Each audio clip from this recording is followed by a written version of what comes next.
छौड़ी कर न कोनो पैया गे जान करो हियो प्यार गे छौड़ी कर न कुछ पैया गे जान न देबो धोखा सुने गे ने हवा तोरे बनैबो कन्हैया गे जान न देबो धोखा तोरे बनैबो कन्हैया गे जान बीतल जाय समय गे छौड़ी होबो हो नहीं पढ़ैया गे जान बीतल जाय समय गे छौड़ी होबो हो नहीं पढ़ैया गे जान न देबो धोखा सुने पयलवा तोरे बनैबो कन्हैया गे जान न देबो धोखा तोरे बनैबो कन्हैया गे जान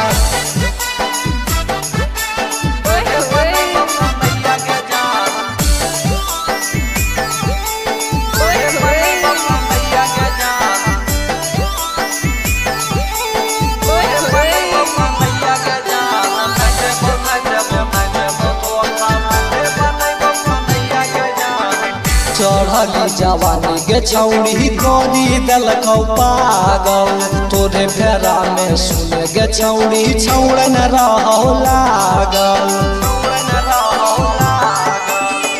चढ़ली जवानी गे छौड़ी करी देलकौ पागल तोरे फेरा में सधे छौड़ा रहो गे लागल रहले न पहिले जैसन छौड़ी बदल गेलै समय गे जान रहले न पहिले जैसे गे जानू बदल गेलै समय गे जान न देबो धोखा सुने गे सिलवा तोरे बनैबो कन्हैया गे जान न देबो धोखा सुने गे छोटिया तोरे बनैबो कन्हैया गे जान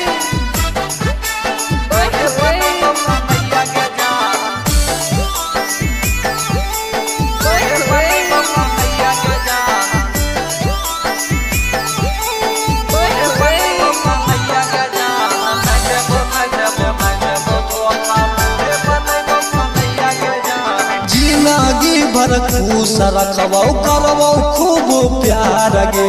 तू ना मानी तीसावा के बनाई ले तो यार गे हे गे जिंदगी भर खुश रखबौ करबौ खूब प्यार गे तू ना मानी तीसावा के बनाई ले तो यार गे